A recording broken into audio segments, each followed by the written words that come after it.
From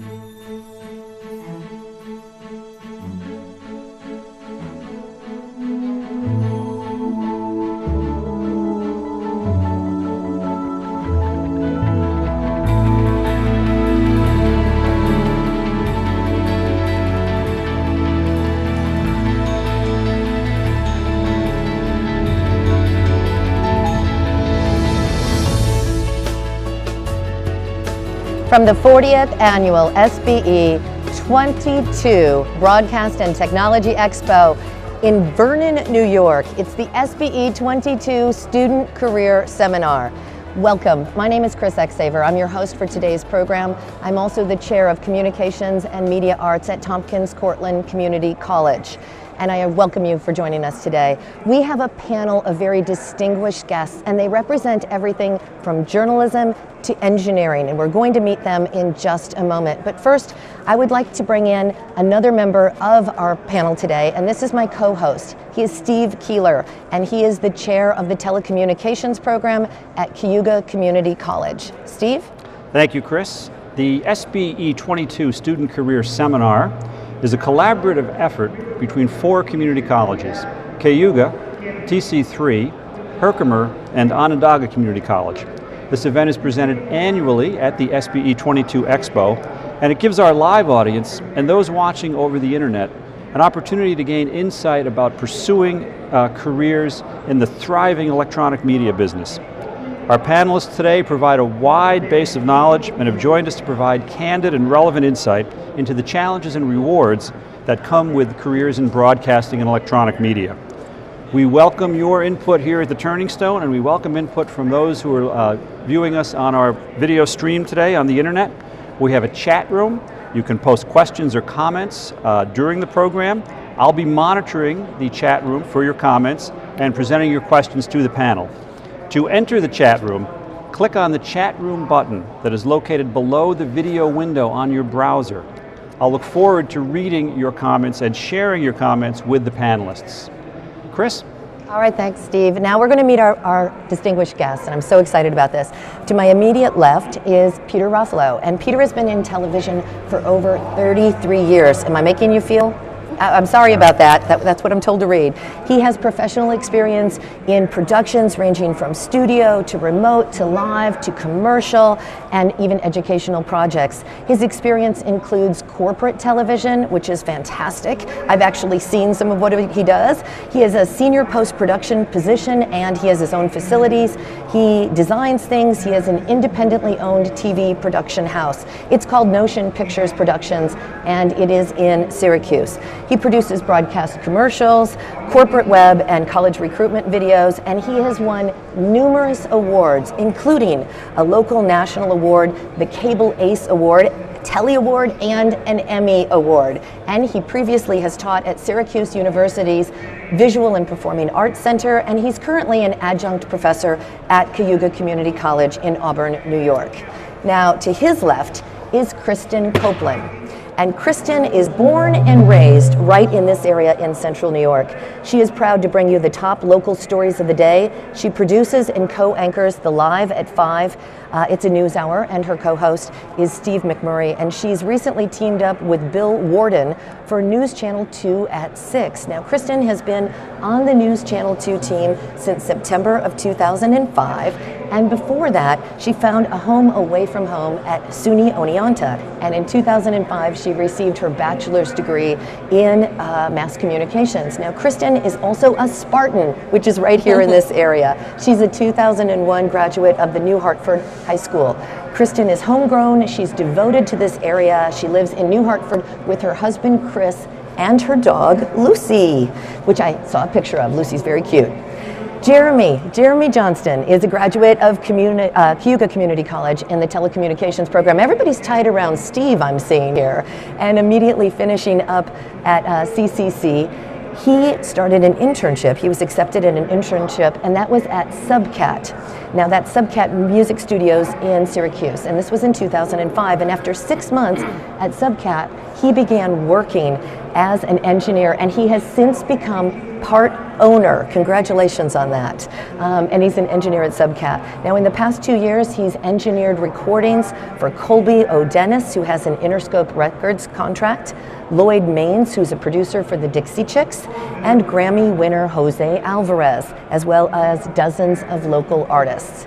And then Andy Robinson is a dear friend of mine. He works at Syracuse University. He's also a graduate of Syracuse University.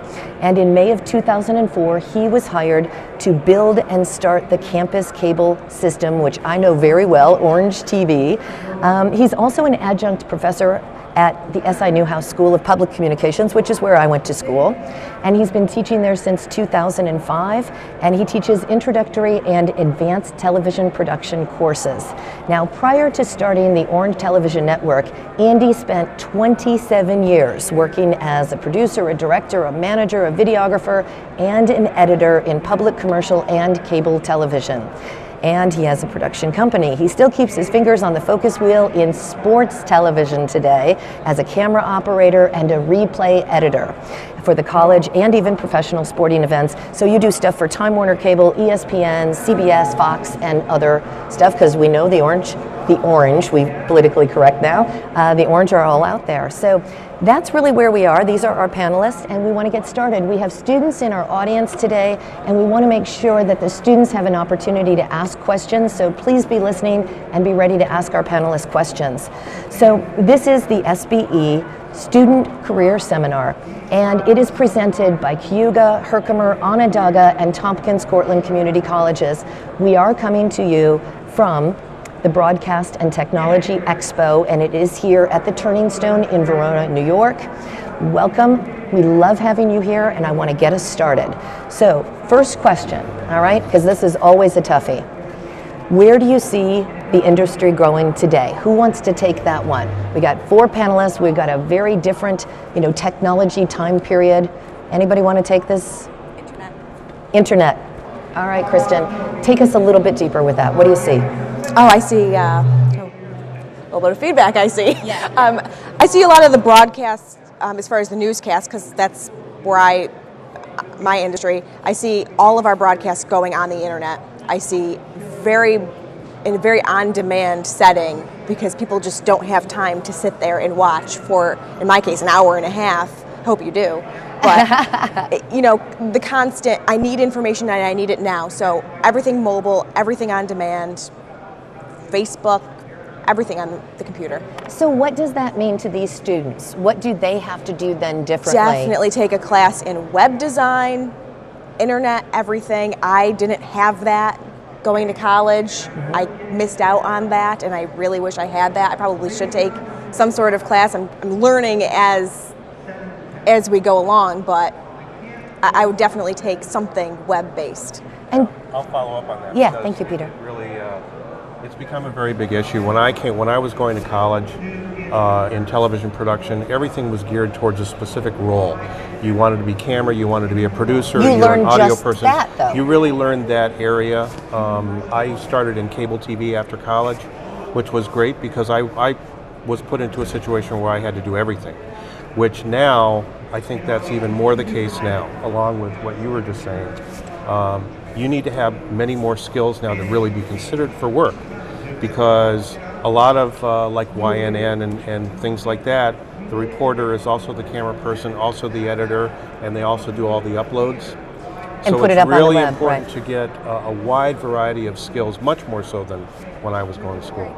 Yeah. Jeremy, is that your experience where you are, that it's much more web-based? Absolutely. I mean, our business is primarily making records for bands and artists that come into town to record. Right. And what I've seen is that the consumption of all of those products is now just majority of it's online. You right. know? Albums and CDs are kind of going away, and it's all going to things like Spotify and programs like that, web-based cloud kind of subscription services. Even traditional radio.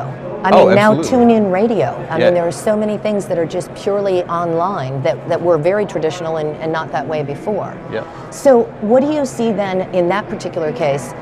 What classes, aside from the web design, do they need to know coding?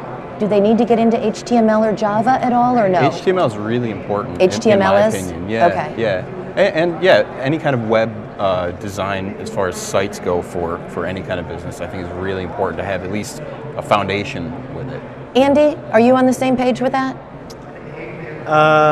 Well, let me back up a step, because I think that one of the things that we're seeing is that as prolific as the internet has become, I think monetizing it is still kind of a fuzzy area. I mean, all you have to do is look at Facebook and see how the IPO started at 38, now it's down to whatever it is, 19 or 18. Right. Why?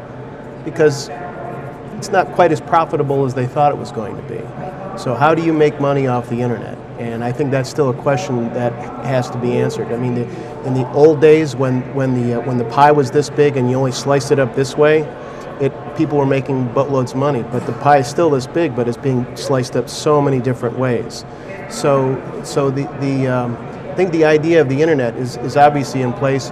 What I think one of the things you're seeing or have seen is cable channels are using the internet to push their content across multiple platforms.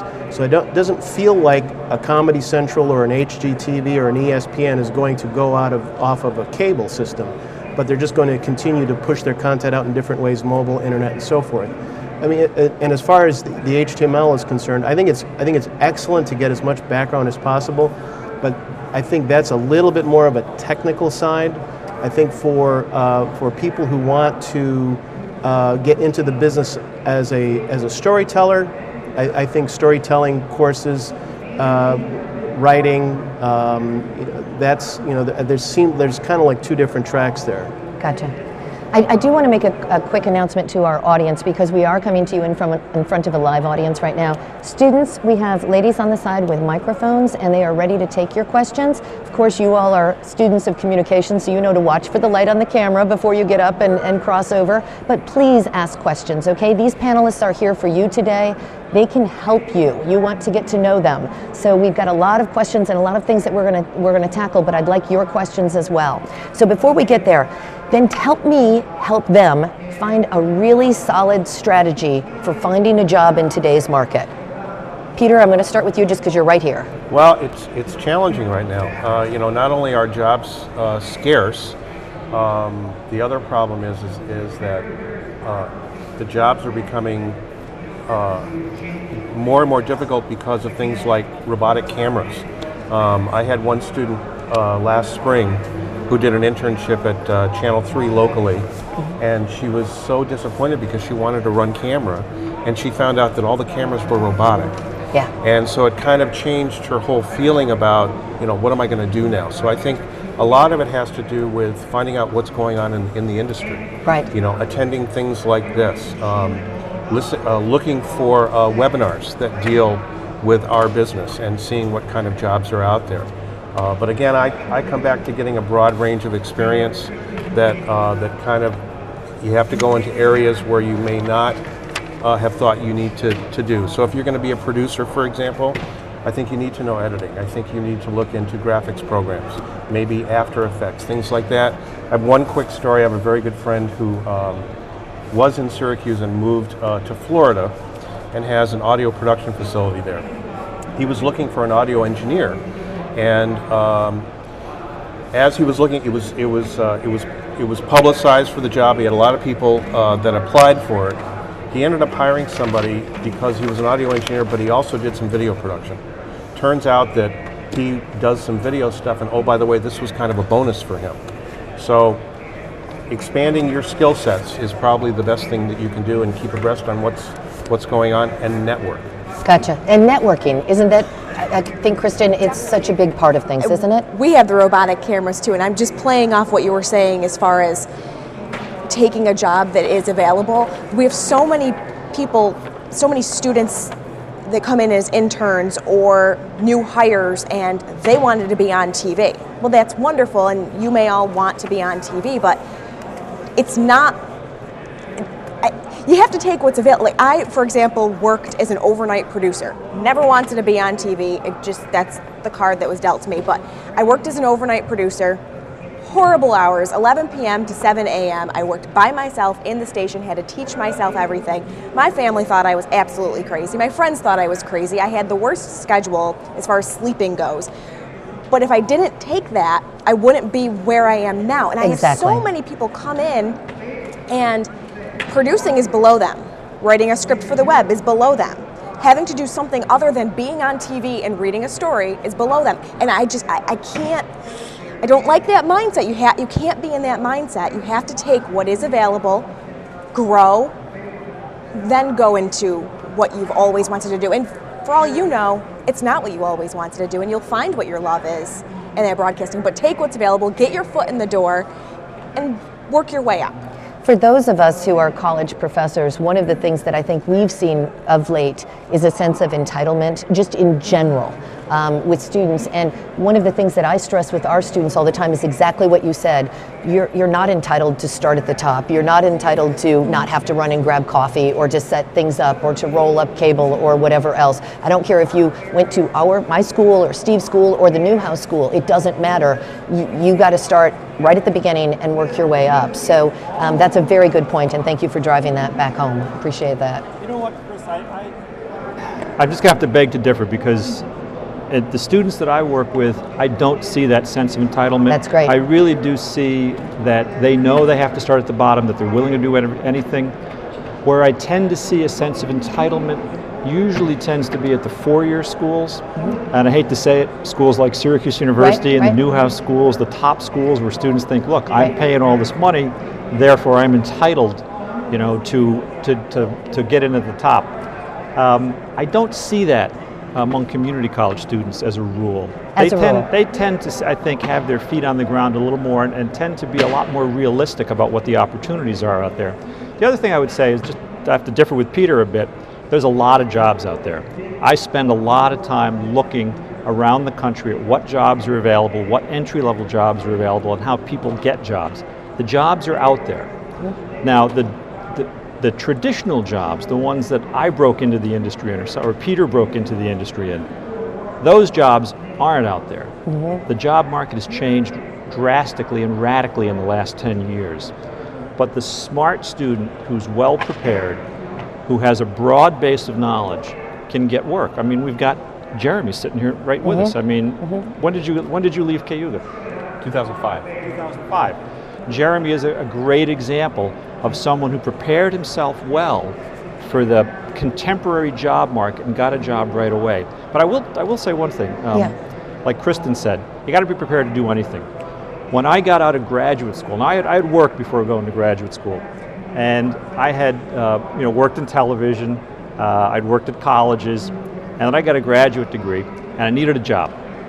So the only job I could get was working as a master control operator at minimum wage, 20 hours a week. Yep. Right? And I took it. And I didn't think it was beneath me. I had a graduate degree.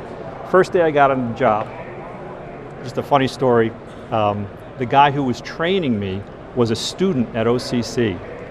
And somebody called him on the phone and he said, hey, guess what I'm doing tonight? I'm training a master's. Yeah, he goes, I'm training a guy with a master's degree. Yeah. You know? And he said it right in front of me. But, I stuck with the job, and a year later, I was his boss. Yeah, of course. And I never let him forget that story. Yeah.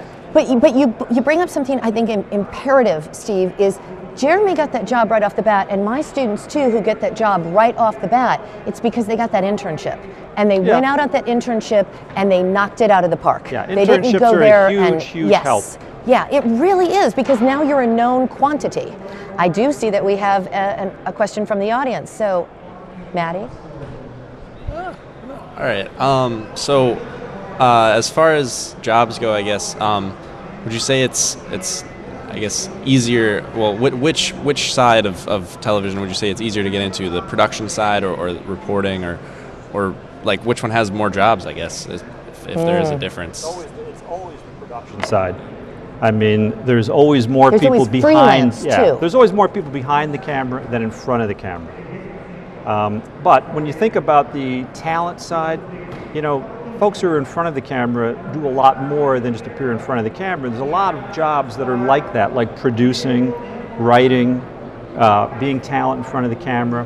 that you can think of if you want to be in front of the camera. But at any place where production is being done, there's always more people behind the camera than in front. But let me Right. ask you a question. What difference does that make? Maddie? It's really just, I think it's important to know, at least like for me at least, is just to know like what's not necessarily what's easier, but where, like if you're thinking, if we're talking about jobs and making sure that you have a place to go, like, which is what sort of the question is right now in after college, is like, well, do you have a job? Like, did you go to school for something that you can get a job in? And I know that's not all of it, but it's good to know, at least for me, that what I'm going into is something that has a lot of jobs, and it has something that interests me, and I can break into it. Are you getting pressure at home from parents saying, don't get a degree in something you can't get a job in? Well, I mean, there's always that pressure with Yeah. anything where... Challenge that thought. It doesn't make any difference where the jobs are. What matters more is what you want to do. Where is your passion? I mean, if you want to get just a job, then you can get just a job. But when you get to be my age and you look back on your career and you see how much time you spent working, you don't want to be in a position of going, yeah, I didn't really like what I did. I spent a lot of time doing it. I did okay, I guess, but the flame didn't fire for me. So I would challenge you to say, rather than try to find just a job, find your passion. Because it's the people who have the passion that in something that they really, really like to do are the ones that excel. They're the ones who get to the top.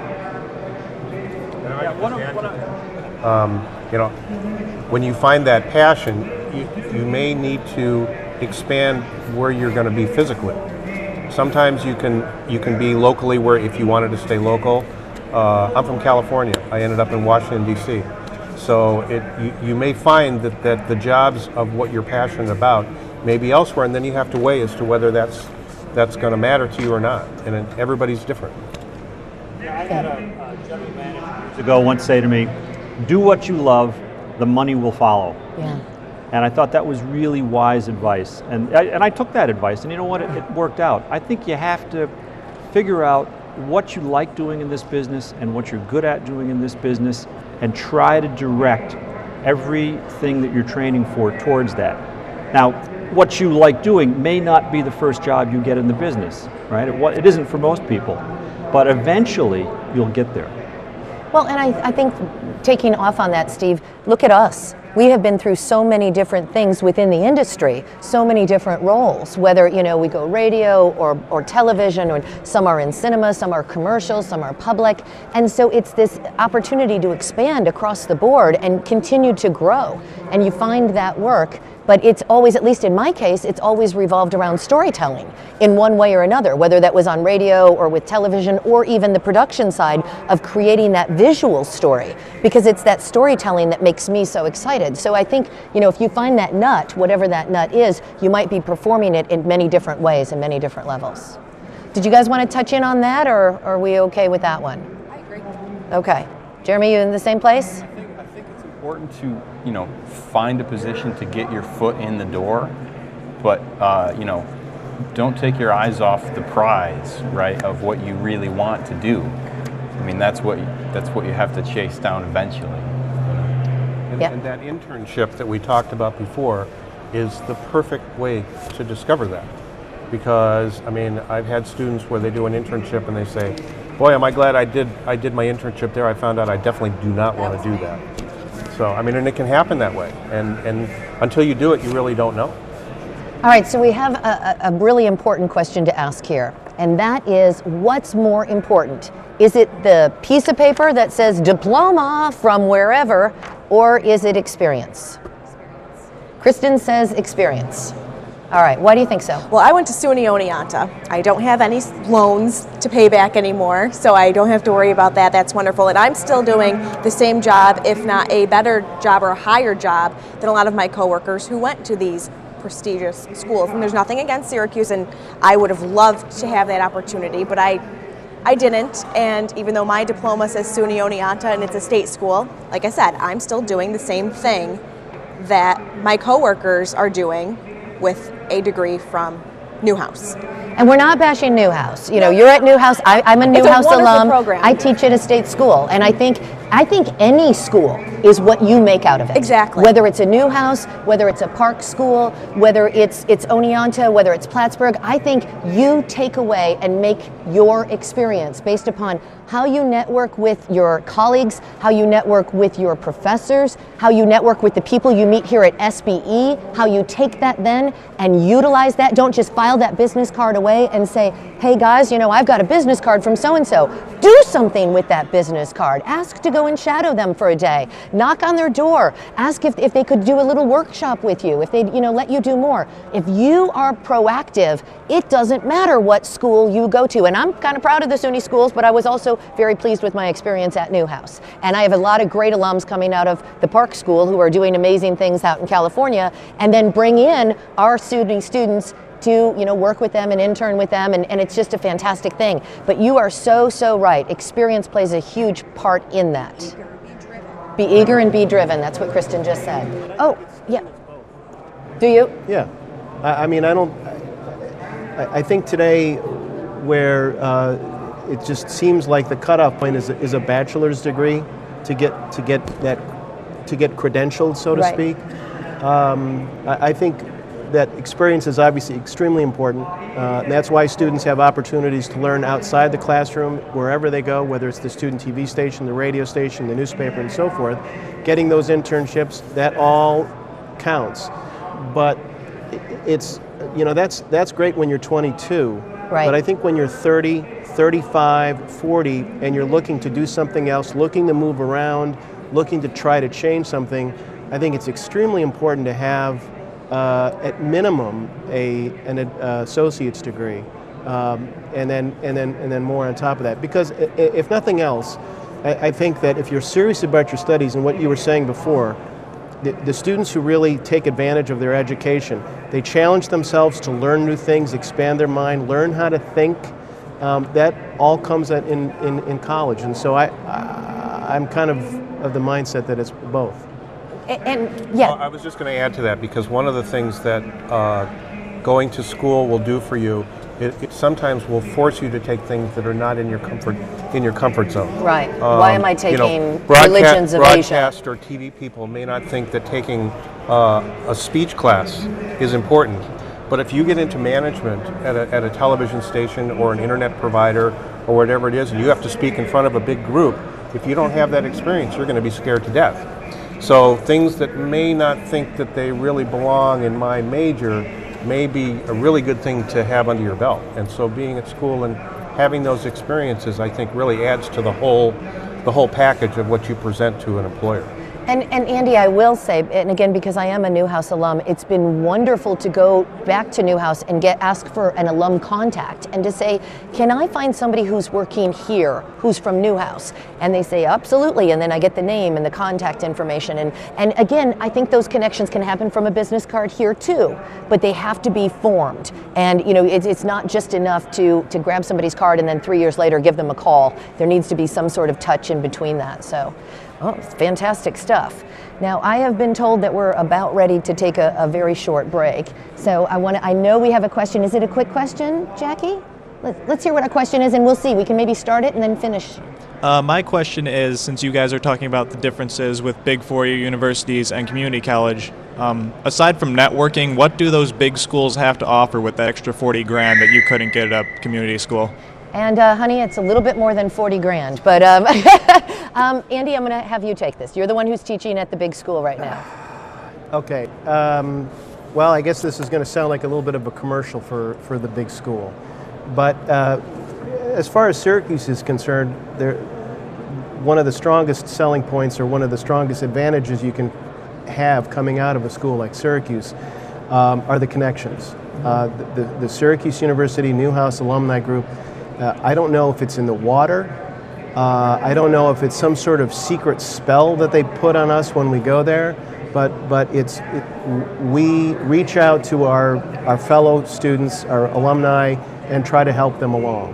And and have been a lot of very, very smart and talented people who've gone through the school who have risen to positions of importance and influence in the entire industry throughout the entire country.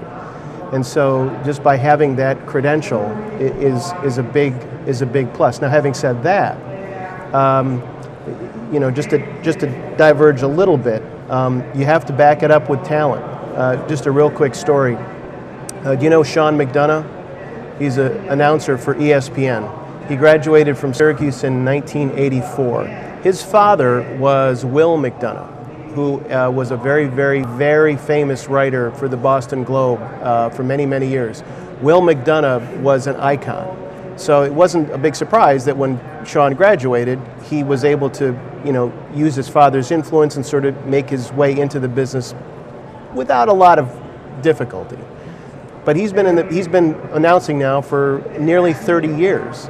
You wouldn't stay there if he didn't have the talent. Exactly. So he got the barrier a little broken down for him, but he was able to back up his experience with talent, and he's a Syracuse grad. All right, I appreciate that, Andy, and I'm told that we are going to take a really short break. This conversation, though, is going very well, and I understand from Steve that we have a question on the internet. So you are watching the SBE 22 Student Career Seminar. We're live here in Verona, New York, and we'll be right back after a short break.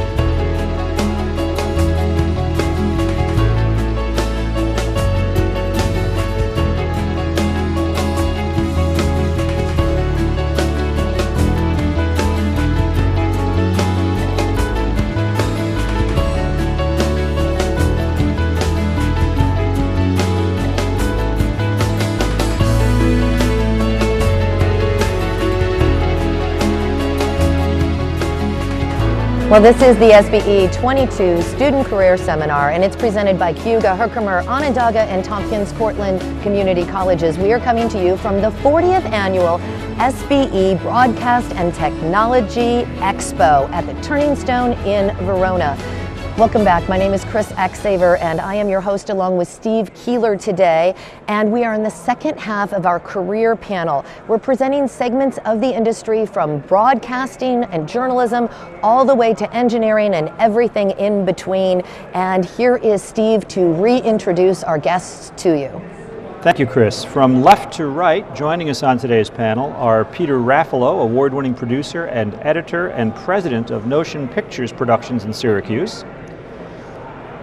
Next to Peter is Kristen Copeland, producer and co-anchor of Live at 5 on News Channel 2, WKTV Utica. Jeremy Johnston, manager and co-owner of Subcat Studios, an audio production house in Syracuse. And next to Jeremy, and actually between me and Jeremy, Andy Robinson, veteran producer-director and manager of the Orange Television Network at Syracuse University. Chris? All right, I understand that you have a question, Steve, on the internet, so I thought we'd take that one, and then I'm going to just point to a student and convince them to ask us a question. Okay, well, this is a particularly good question, I think, because this event is co-sponsored by 4 different community colleges, Cayuga, TC3, Herkimer, and OCC. The question is from Michael Bassett, who's joining us in the chat room, and Michael wants to know,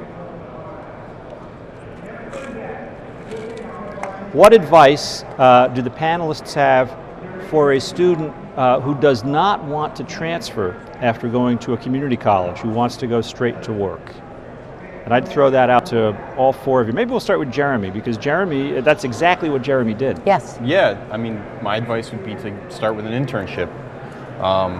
And one good piece of advice I could give is to make yourself really relied upon at whatever business you get an internship with. If you put yourself in a position where they're relying on you for day-to-day things constantly, you sort of become, a staple of the culture around the business, and it's a good way to get your foot in the door as far as the job goes.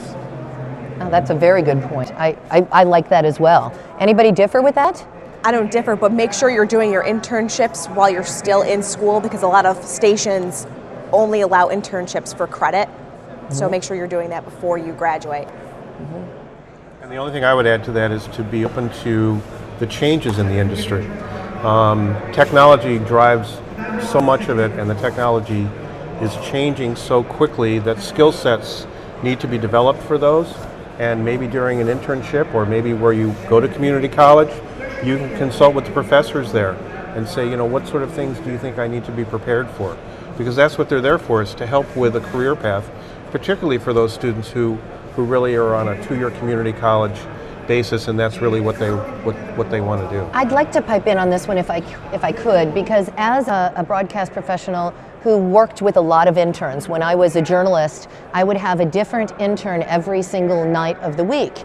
And so 5 different interns a week from various schools around the region. And one of the things that I think an intern needs to do is make themselves noticed and indispensable. But there's a fine line between noticed and obnoxious, and so you've got to quickly learn to kind of self-censor. And if people are shushing you or whatever, you need to understand that.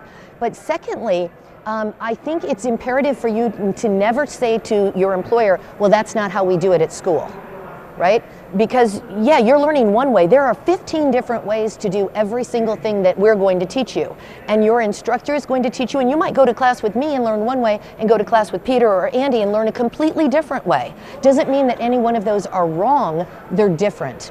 And so I think as an intern, when you come in, you want to be as affable as possible and not kind of contrary to, well, at our school we do this. And it's like, it doesn't matter how you do that at your school. I'm showing you right now, this moment, how to do it the way, you know, this station does it. And so be open to that and just be a sponge. And darn it, have a pad of paper and a pen.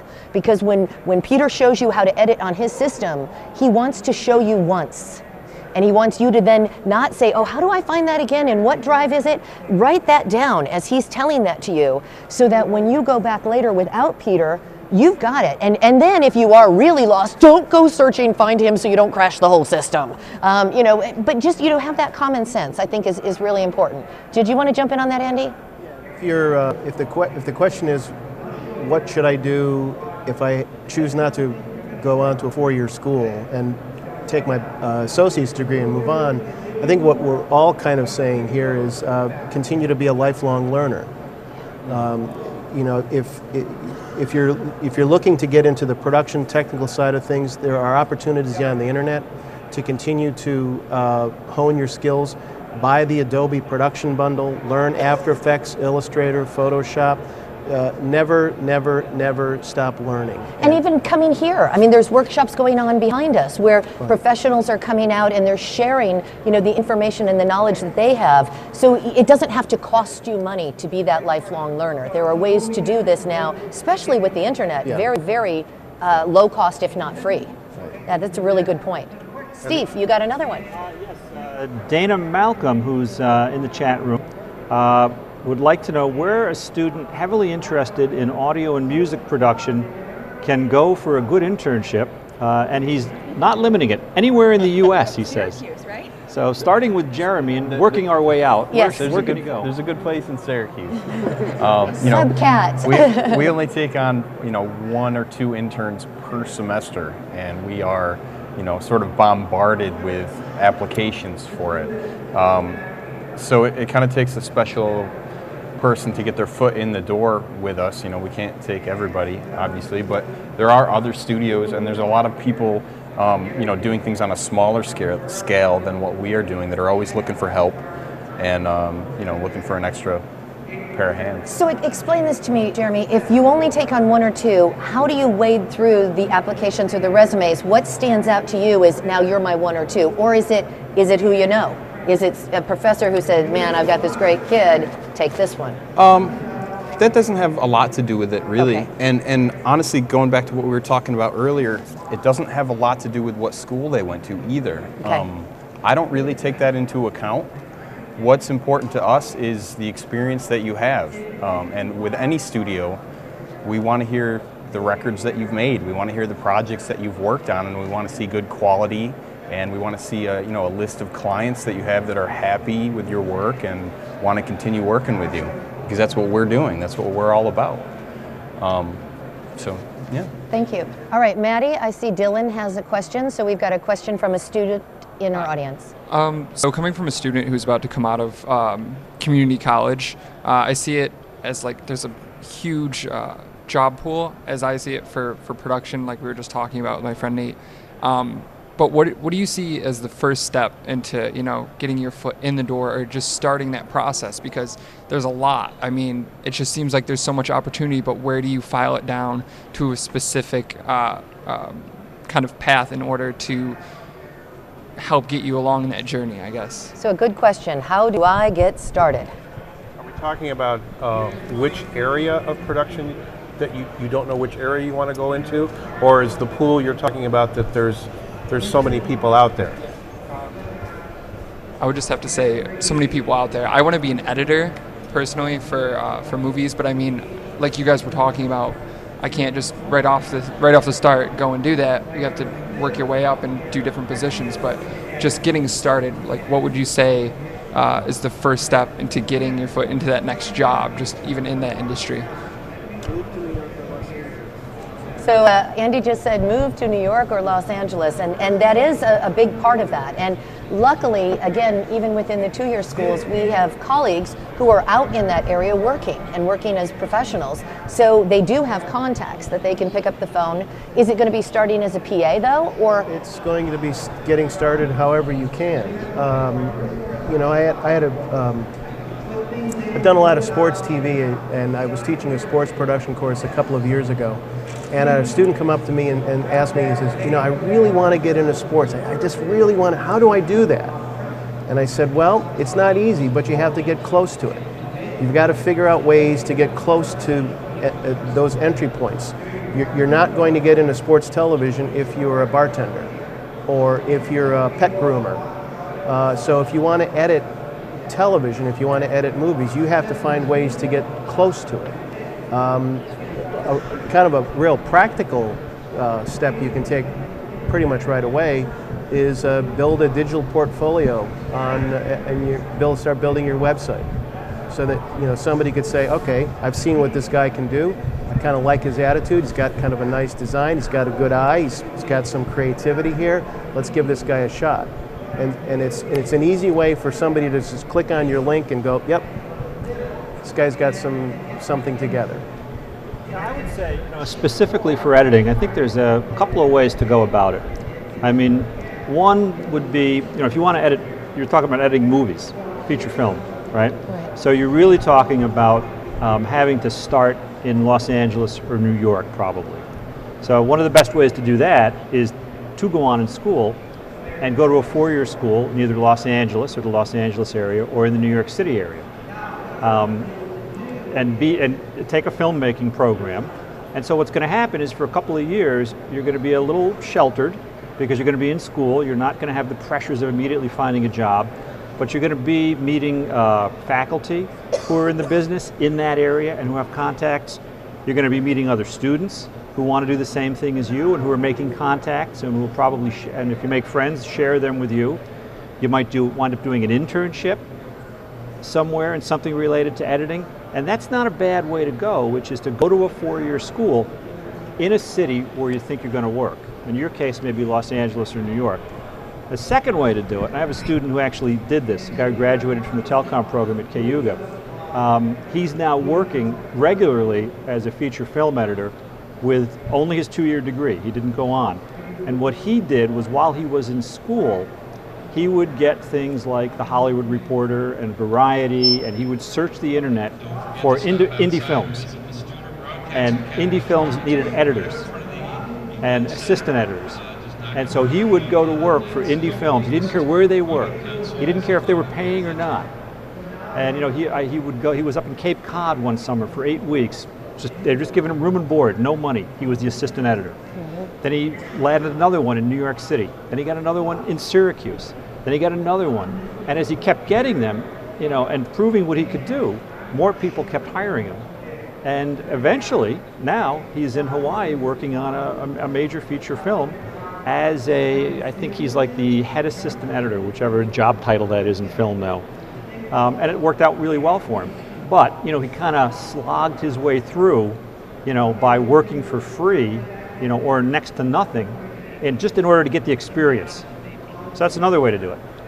I can add to that too, because I've got a good friend who used to produce a regular program on the Speed Network called Pinks, which is basically they go all around the country and they set up these little quarter-mile races, and it's basically a reality show, all shot on XD cam, and they've got like, you know, 80 hours worth of footage because they've got 8 cameras shooting at once and all that, and they've got a format with segments. And what they do is they bring everything back to Los Angeles, and they use freelance editors who work out of their house on Final Cut Pro, and they divide up the segments of the program, and they say, okay, Steve Keeler, you're going to edit segment 4.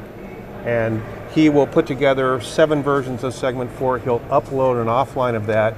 And these people, they all work for themselves. New York and Los Angeles still have a basis of freelance editors that basically know a lot of different editing systems, and they're basically a gun for hire. So a facility will bring this in, okay, this session is going to be done by such and such. And he works at all the different facilities. And I think feature films are done pretty much the same way as well, particularly independent movies, where they're looking for those freelancers. Yeah, they're looking for freelancers, and you know, once you get established, you don't have to live in New York or Los Angeles. You're absolutely right. They'll send you the work, and you can do it at home. I mean, this guy Caleb, who is the editor I was talking about, you know, a lot of his work, they send it to him. And that's going to change even more because now they're uploading footage.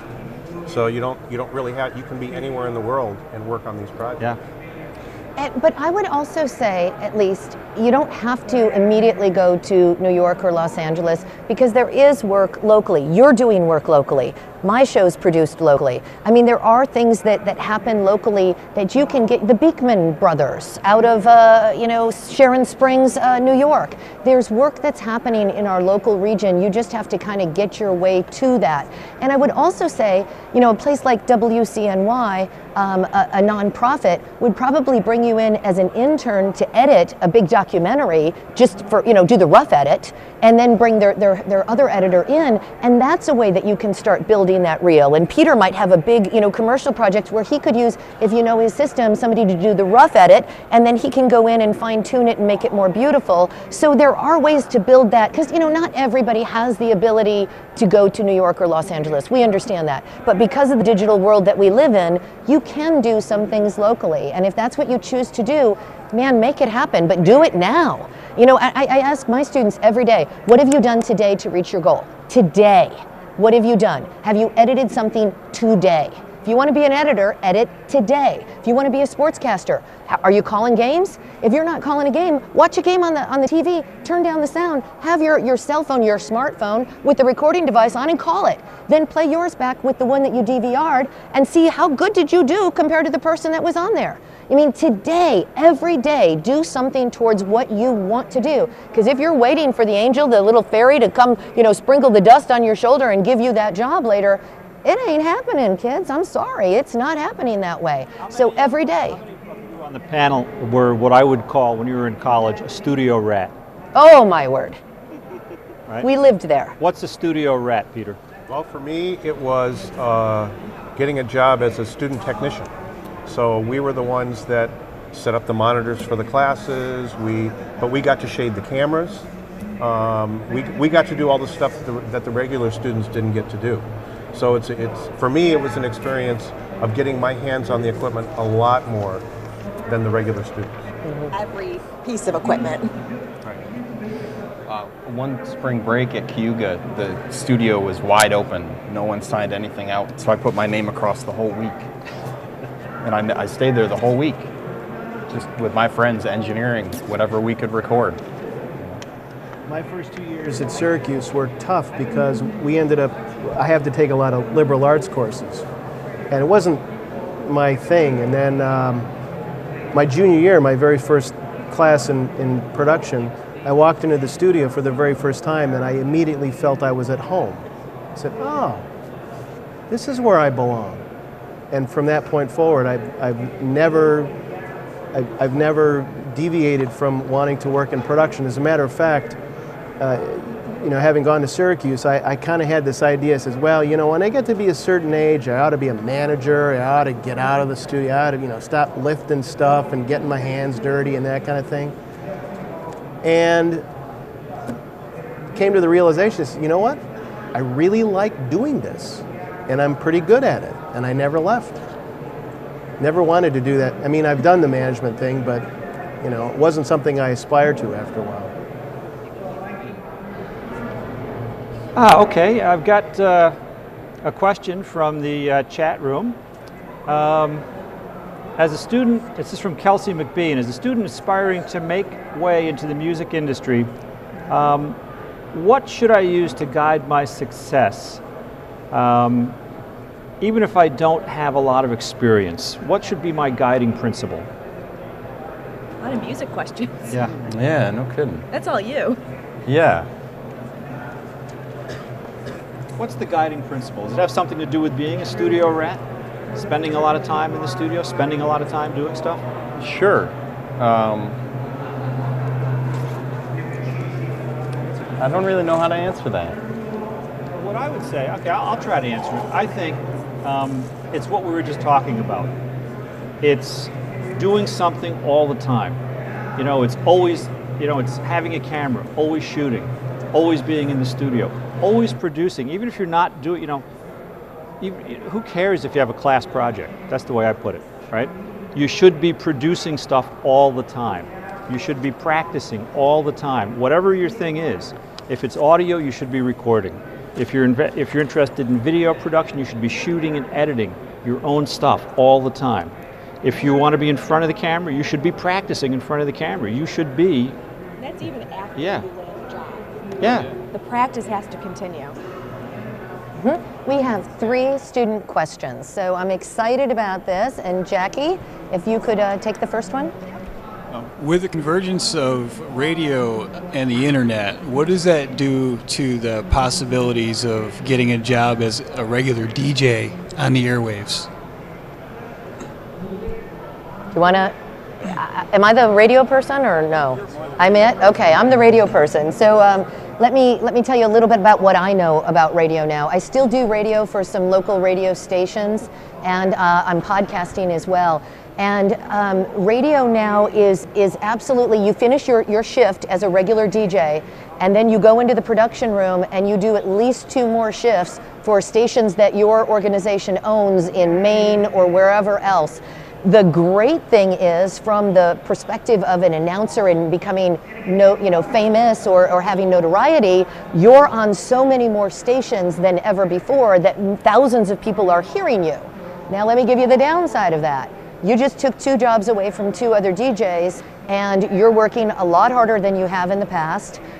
You're receiving the same benefits, the same insurance, all of those things, and 2 other people no longer have a position because of that.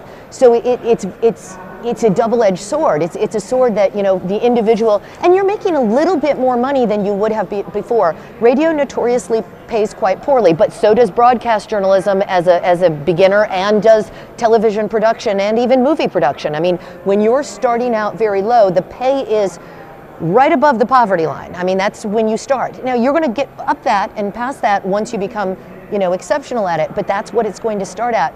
And it's a real problem. I mean, it is what it is.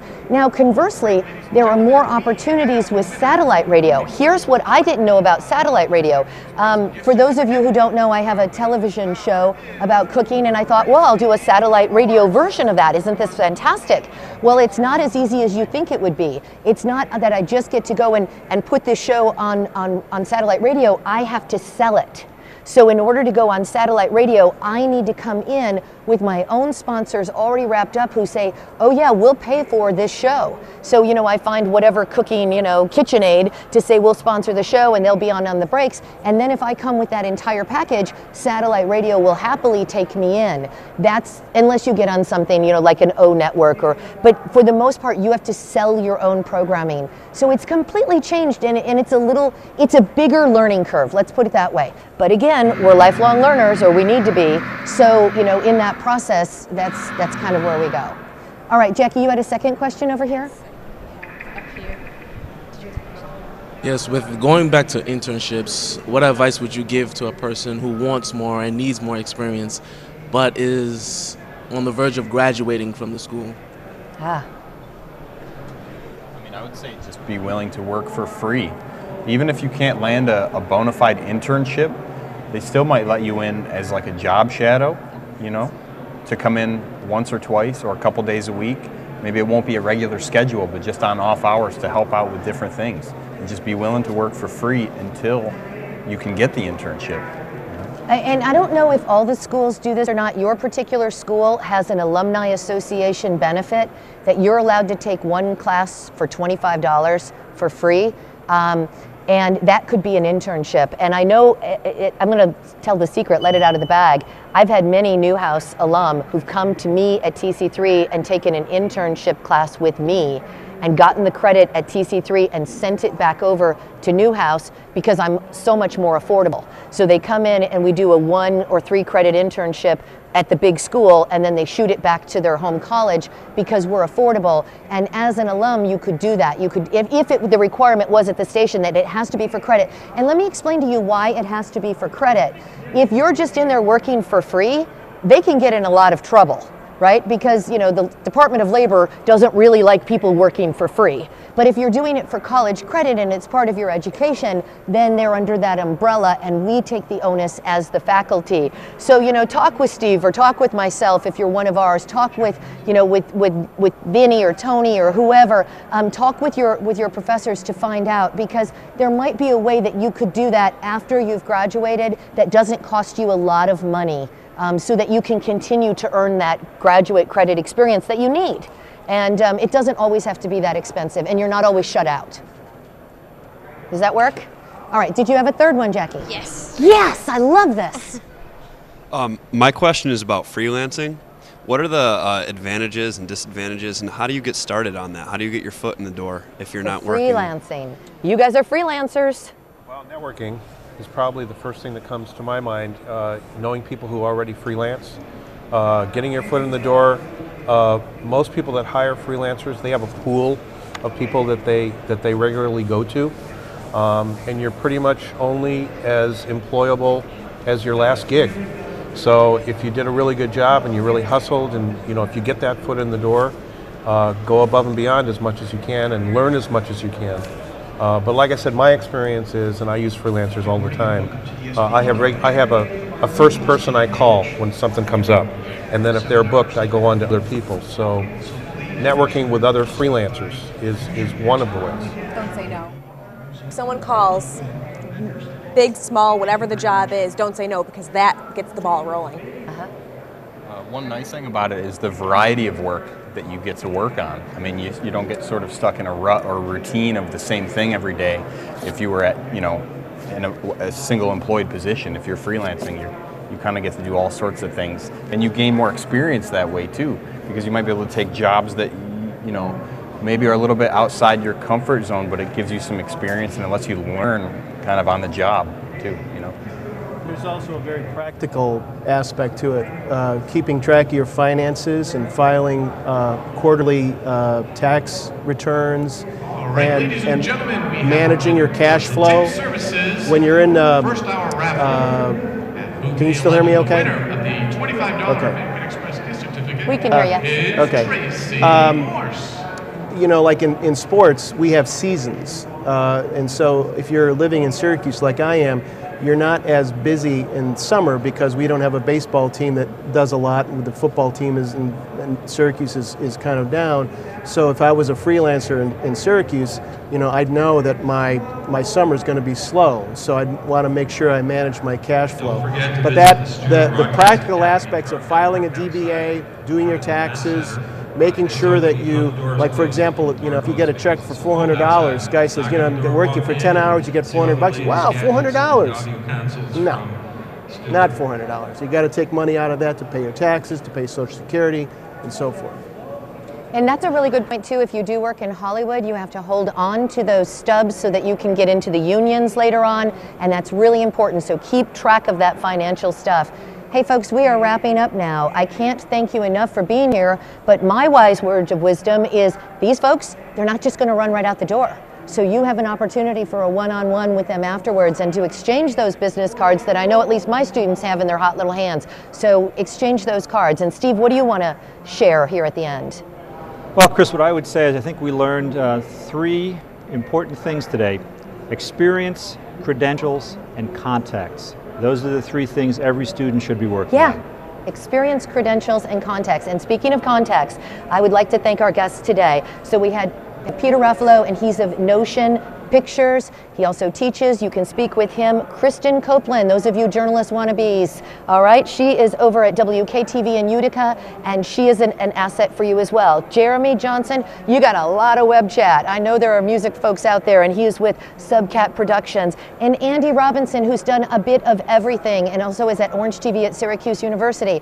Now, I do want to let you know that we have some behind-the-scenes folks here today that I would like to be thanking as well. And these are students who've been called upon to already start building their resumes, and that's exciting. And we have Devin Hance, and Devin is right over here. Devin, thank you so very much.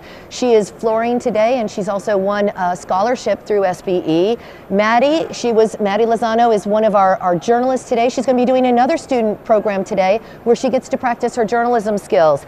And of course, we have Jackie Matza. Jacqueline is another wannabe journalist, and she's going to be doing part of that show as well. We have Aaron Stiles. Aaron, where are you? Aaron's right here on my camera. Thank you, Aaron, for making me look good. I appreciate that. How about Joseph Mungo? Joseph, where are you? Joseph's right over here. He's on our camera A, B, and C, for me anyway. Sean Secor, where's Sean? Is he in the back? Sean Secor he's one of these guys in the back, and he's got a headset on, and he's working on things. And Patrick Callahan. Patrick, thank you for that. So we appreciate that this is being brought to you by students who are running the scenes behind the back, and we appreciate that. So for those of you in attendance, we appreciate you being here. This program started so that you can have a solid insight on how to build your careers. These folks are here for you today. Every person at a booth is here for you today. Use your lunch hour today, not to hang with your friends. You already know them. Go and meet somebody that you don't know, okay? Any one of us. And our thanks to Cayuga, Onondaga, Herkimer, and Tompkins Cortland for their help in this production of this SBE 22 production. The scholarship winners are all here doing things for us. We appreciate that. My thanks to Steve Keeler. He is wonderful, and we've been doing this for, 4 or 5 years now, and this is fantastic. And we also want to say thanks today to SUNY ESF Television in Syracuse for their assistance in the production of today's program. So, and I believe it will be also archived on live. So live from the Turning Stone in Verona, we are wrapping up the Student SBE Career Seminar for Chapter 22. Thank you.